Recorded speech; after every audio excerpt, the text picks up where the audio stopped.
Fala, meus seracianos! Esse é o podcast Seraci, o podcast de mistérios, curiosidades e conhecimento. Vamos iluminar sua alma, te levar para o céu ou para o inferno. Depende da sua interpretação. E o conhecimento de hoje será sobre a lenda de Labatut. Eu sou Emerson. E eu sou o Douglas. E no episódio de hoje vamos mergulhar na fascinante e assustadora lenda de Labatut, que é uma figura que mistura a história, mitologia, nas profundezas do sertão nordestino. Labatut não é apenas um homem, ele é um guerreiro envolto em mistério, cuja presença é anunciada por fortes ventanias e cuja aparência, com um único olho no rosto, é capaz de congelar o coração dos mais corajosos. Sua trajetória transcende a realidade, transformando-o em uma lenda temida e respeitada por gerações. Prepare-se para conhecer os segredos de um dos personagens mais enigmáticos e sombrios do nosso folclore. Vamos lá?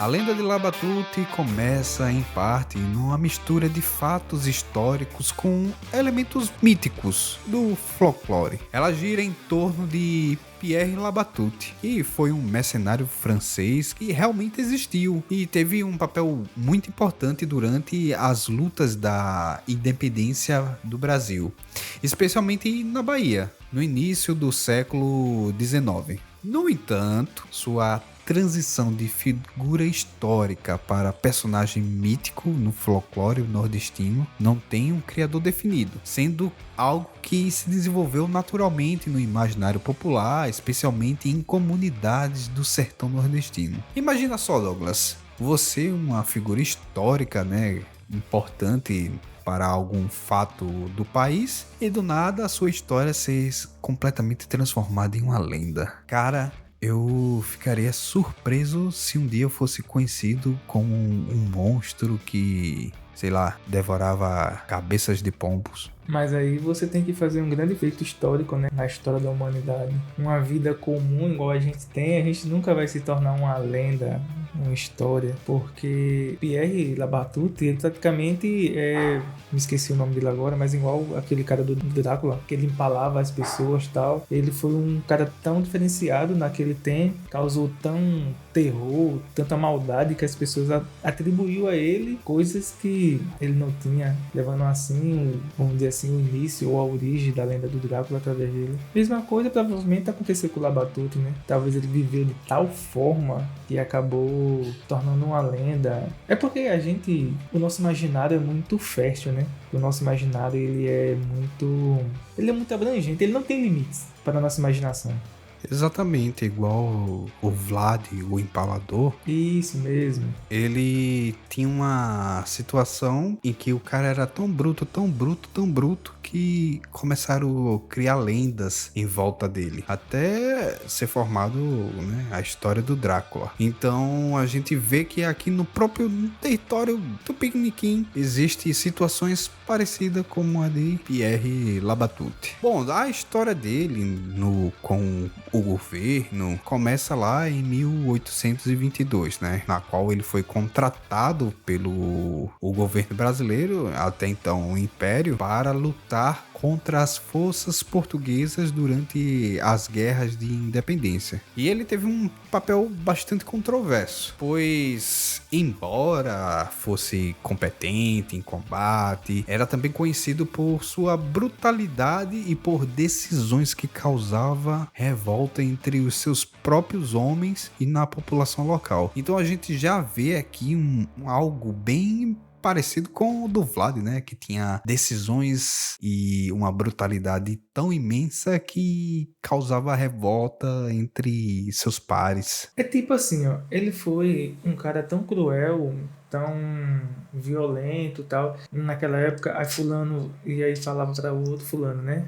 Olha, tu viu Labatut, Pierre Labatut, o que é que ele fez? Olha, ele fez isso, fez aquilo. Aí outro já ouvia isso e já acrescentava algo mais. Olha, ele correu numa velocidade que a gente nem conseguiu nem perceber. Aí o outro já ouve, olha, tu viu? Pierre Labatut, ele corre igual um leão, ele corre tão rápido que não consegue ver ele derrubou um cara com um murro só, aí o outro já vai e conta, olha, ele corre tão rápido, ele tem uma força tão... E assim vai, tá ligado? E ao decorrer do tempo, aquele telefone sem fio vai até tornar o cara num ser, num monstro que o cara nunca foi, né? Uma mentira contada várias vezes até se tornar verdade. Isso. Se cria uma história.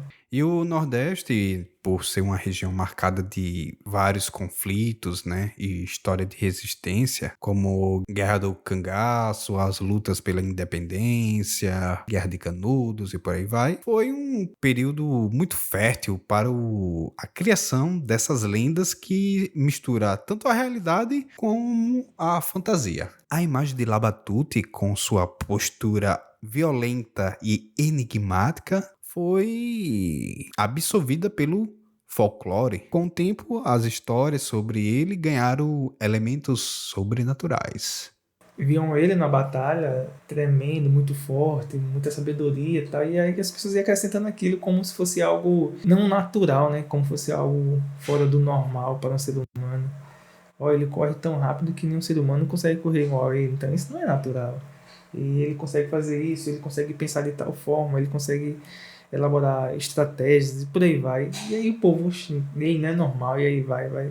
E de repente o cara se torna uma lenda, um ser que coloca medo só de ouvir sobre ele, né? Exatamente. Devido à popularidade, né, de Labatut, dos seus feitos, das suas lutas, o povo foi colocando várias coisas, acrescentando a ele força e por aí vai. E uma das coisas que acrescentaram a ele é que ele tem um olho só. É uma das versões, né, que Labatut ele é descrito como possuidor apenas um olho no meio da testa, ou então com o rosto desfigurado, tendo perdido os olhos em combate. Esse detalhe conecta com figuras míticas de guerreiros e monstros da tradição popular, como o Ciclope da mitologia grega, conferindo-lhe um aspecto terrível e sobrenatural. Um olho único, ele simboliza sua habilidade de ver além do mundo físico, tornando uma figura quase onisciente no campo de batalha. Olha que interessante, cara. Talvez ele perdeu um olho, ou teve... ele perdeu o olho e teve o rosto desconfigurado em uma batalha, mas não veio a falecer e continuou a guerra, continuou lutando, continuou fazendo seus feitos. E com isso as pessoas foram atribuindo a ele coisas que, cara, nada a ver. O cara só era um bom guerreiro, o cara era só um bom lutador, um bom estrategista, e colocaram ele como um ser muito forte e tal, que um olho que tornava o cara quase onisciente no campo de batalha por causa de um olho, porque ele tinha um olho. Pra você ver o tanto que a imaginação humana, o tanto que a fofoca, vamos dizer assim, um telefone sem fio, a fofoca, fulano faz, acaba gerando algo tão magnífico, né? Porque é uma lenda muito interessante, pegar um homem normal e transformar ele em um monstro, em um guerreiro quase onisciente. Tem que ter muita imaginação fértil, viu? Cara, aí se você parar pra imaginar, né, colocando ele igual um ciclope, cara. Então o bicho era praticamente imortal. E ainda por cima, né,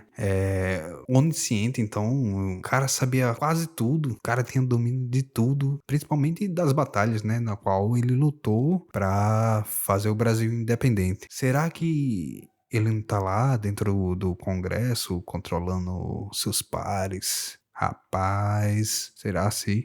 Agora, para pra pensar o seguinte. Poxa, o cara, vamos supor que ele perdeu o olho durante uma batalha e tal. E aí ficou apenas caolho. E aí a galera foi criando, não, o bicho só tem apenas um olho. E foi sempre assim, tal. A imaginação, ela é poderosa. Um exemplo, aqueles que não viram ele antes, normal, com os dois olhos, não sabiam como ele era. Então, ao ver ele a primeira vez com um único olho, é uma suposição, a gente não sabe se realmente foi assim, mas ao ver ele com um único olho, ele lutando de tal forma, vencendo tal, o cara não tem como aquilo ser normal. Isso é aquele olho que lhe dá uma habilidade de ver além das coisas, porque não tem como a pessoa fazer isso com apenas um olho e ser totalmente natural. Então, vamos acrescentar ali um sobrenatural para dar mais sentido. Mais ou menos isso, a imaginação tá trabalhando. Outra coisa também que que alguns relatavam era que os ventos fortes anunciavam a chegada dele. Há muitos relatos de que a chegada do Labatute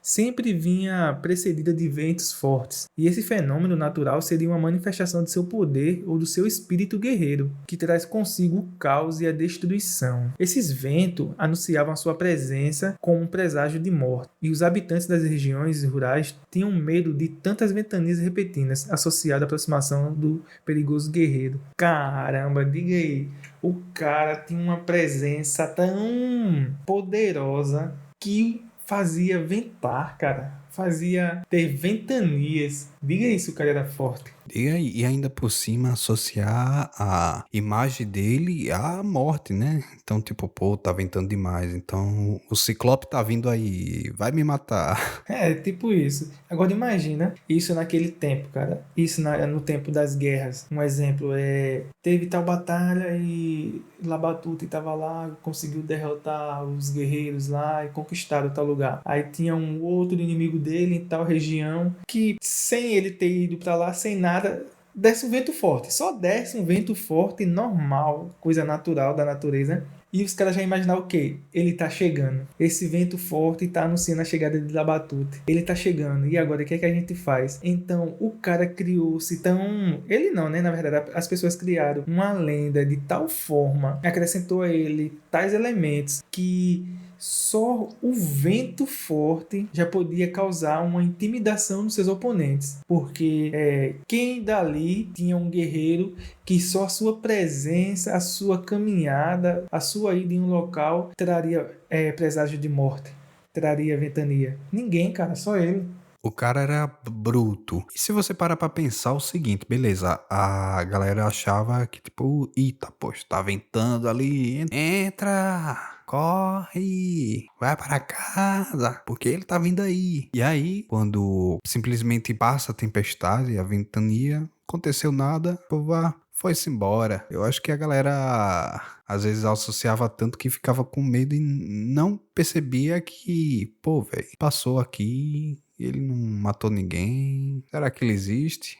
Labatute, ele também tinha uma postura muito intimidadora. Ele era frequentemente descrito como um homem alto e forte, uma postura que colocava respeito e medo nas pessoas. Ele era sempre visto com uma farda militar surrada, que era cheia de marcas de muitas batalhas, e ele teria uma presença quase sobrenatural, como se só a sua aparência, a sua presença ali pudesse intimidar os inimigos. Agora você pensa, o cara só por essa postura, e ainda acrescentava uma lenda que a presença dele, o caminhar dele trazia ventos fortes, é de ter medo mesmo, né? Quem é que ia querer ir para uma guerra, para uma luta, sabendo que daquele outro lado lá tava o tal do Labatute? Quem é que ia encarar isso? Pois é, né? Como é que a galera ter certeza se eles tinham medo? Então, melhor evitar, né? Vamos ficar aqui dentro de casa mesmo, se protegendo. E é isso aí. Algumas versões da lenda do Labatute fala que ele montava um cavalo negro, uma figura muito recorrente no imaginário do sertão, que muitas das vezes é associada à morte ou à vingança.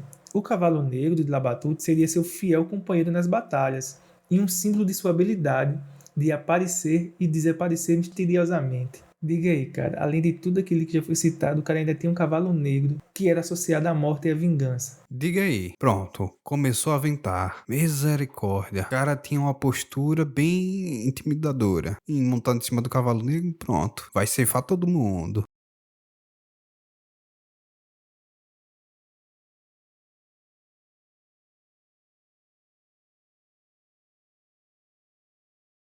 Cara, se você parar pra pensar, ele poderia ter inspirado o personagem do Vingador na Caverna do Dragão. Cara, realmente, né? Faz sentido. Será se? Pois é, ele tinha uma aura sombria. Além dos traços físicos, as pessoas dizem que a sua pele era uma pele pálida ou ela tinha um aspecto meio doentio, com os olhos bem profundos e sempre alertas. Dizem que a sua figura causava muito medo e desconforto. Dizem que a sua presença causava muito medo e desconforto, como se ele não fizesse parte daquele local, como se ele não fosse desse mundo, né? Fosse de outro mundo. Porque imagina bem, o cara tinha um olho só. O cara tinha um cavalo sombrio, um cavalo negro, sombrio, que é associado à morte e à vingança. O cara tinha uns olhos profundos, sempre alerta. Tinha uma pele que parecia como se fosse uma pessoa doente ou muito pálida. Por onde o cara passava, trazia ventania. Pô, esse cara não é da Terra. Não tem como. É associado também a ele uma extrema força sobrenatural, porque ele era descrito como um guerreiro invencível, dotado de uma força além do comum. Alguns relatos dizem que ele era praticamente imortal, incapaz de ser derrotado em uma batalha. Pronto, o cara é um ciclope por completo, quase imortal, velho. Não ser derrotado em batalha tão facilmente. Agora você... Isso tudo porque o cara era bruto, viu? O cara deitava os outros na porrada, que foi se criando essa ideia que ele era algo sobrenatural, com uma aura sombria e o seu cavalo negro. Pois é, a imaginação humana, viu? Ela é muito fértil. Ele também, além da fala, que Labatut, ele tinha algumas aparições misteriosas, porque ele aparecia e desaparecia misteriosamente dos campos de batalha, como se ele tivesse o poder de se mover entre os mundos ou de se tornar invisível aos seus inimigos. Cara, olha o ponto que chegou a imaginação. Pensa bem, cara. Olha, naquele tempo, nas batalhas, olha o cenário. Ouvinte, pense bem, é uma guerra. Homens montados em cavalos. Provavelmente não era nada asfaltado como é hoje. Então era no chão de terra, principalmente no sertão, poeira. Então o cara tá lutando, cavalo correndo, poeira subindo.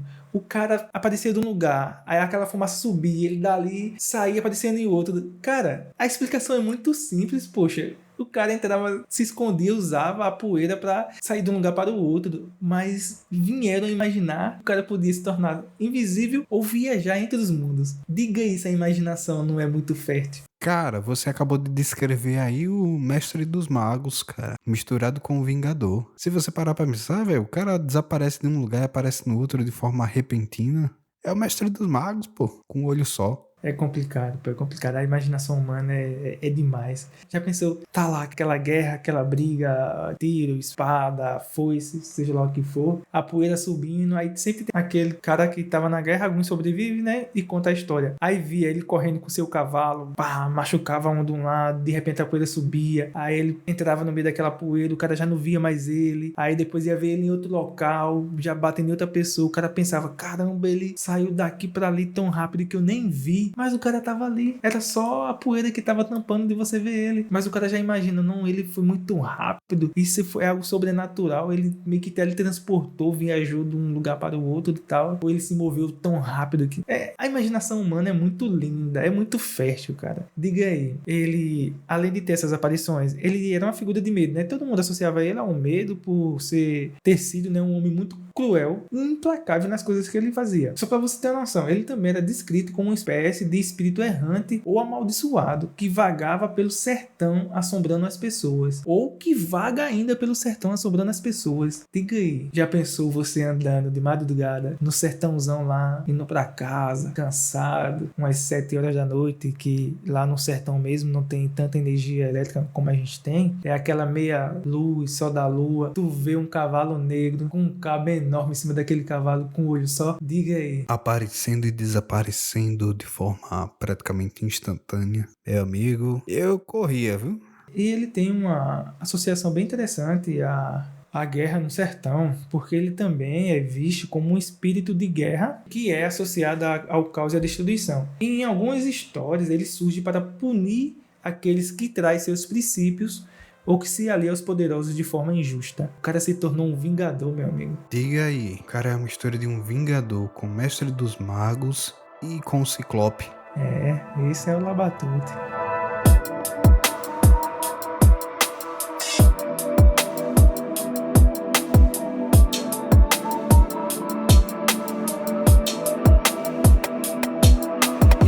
entender essa lenda, né, o que se sabe é que ela foi construída de forma oral, né, sendo passada de geração em geração por meio de contadores de histórias e na tradição do cordel. Necessariamente não há um criador específico, porque essa é uma característica comum de várias figuras folclóricas e principalmente através de cantigas, poesias populares e contos, ele foi ganhando vida e ganhando esses traços que se mistura com diversos personagens que o mundo contemporâneo conhece. Caso é o Ciclope, Mestre dos Magos, Vingador e por aí vai. E aí ele foi ganhando a vida no imaginário nordestino. Labatut, ele é um exemplo de como o folclore brasileiro ele ganha essa notoriedade e se transforma, principalmente essa transformação de uma pessoa que era simplesmente brutal para um ser praticamente um semideus imbatível, onisciente e por aí vai, misturando o real com o fantástico. Essa é a lenda mais comum em áreas do sertão, principalmente em regiões da Bahia. Se você é de Xique da Bahia e está nos ouvindo, comenta lá no nosso Instagram, @seracipodcast. Sou aqui da cidade e ouvi a história. E se você tiver mais informações sobre a lenda do Labatut, pode entrar em contato conosco e a gente pode lhe convidar para falar um pouco sobre. Quem sabe você não encontrou com o Labatut? Será assim? Pois é. Mas é importante lembrar que essa lenda ela é forte, principalmente em locais onde houve a luta pela independência. Principalmente com esses conflitos históricos tiveram o grande impacto. No imaginário popular, Labatut representa tanto a coragem e a destreza de um líder militar, quanto o perigoso do autoritarismo e da violência sem controle. O seu legado, assim, é bem ambíguo, né? Vamos concordar. Porque, ao mesmo tempo, ele é visto como um herói, porque lutou pela independência do Brasil, mas também é visto como um vilão, dependendo do ponto de vista. É aquela coisa. Vamos te levar para o céu ou para o inferno. Depende da sua interpretação. E aí, Douglas, o que você achou dessa lenda? Será que existe algum poço de verdade? Ou é simplesmente ideia do imaginário do povo nordestino? Assim, né? Eu acho que a única pitada da verdade dessa lenda que tem é que o cara existiu. Mas as outras coisas que ele... que trazia ventos, anunciava a sua chegada, que tinha talvez um olho só assim, talvez ele perdeu em a batalha, ficou só com um. Mas as outras coisas, o cavalo negro pode ter existido, ele poderia ter um cavalo normal, como qualquer soldado poderia ter um cavalo, mas se teletransportar, sair de um lugar para o outro sem ninguém ver, super força e por aí vai, isso aí é aquela velha história, né, que acontece algo aqui, aí eu conto pra pessoa, a pessoa já vai contar aquilo, acrescentando um pouquinho a mais e por aí vai até começar a entrar aspectos sobrenaturais, tornando assim uma história e uma lenda.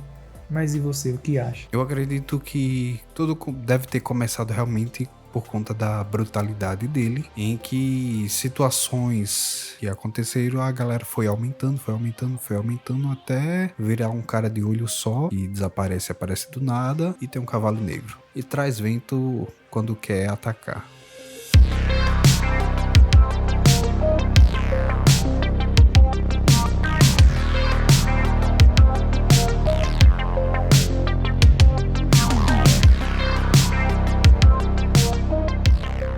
E é isso, seus ouvintes. Gostaram desse episódio? O que vocês acham? Será que Labatut realmente existiu nessa ideia do folclore? Ou simplesmente as pessoas foram aumentando tudo aquilo que ele praticava enquanto vida? Deixe seu comentário lá no nosso Instagram, @seracipodcast. E se você quiser também sugerir temas para ser debatido aqui, manda por lá. A gente vai ter um prazer de comentar. E quem sabe você também não participa do episódio. Já pensou? Então vai lá e deixe a sua sugestão. Esse episódio vai ficando por aqui. Eu sou o Emerson Ângelo. E eu sou o Douglas. E até o próximo episódio. Falou!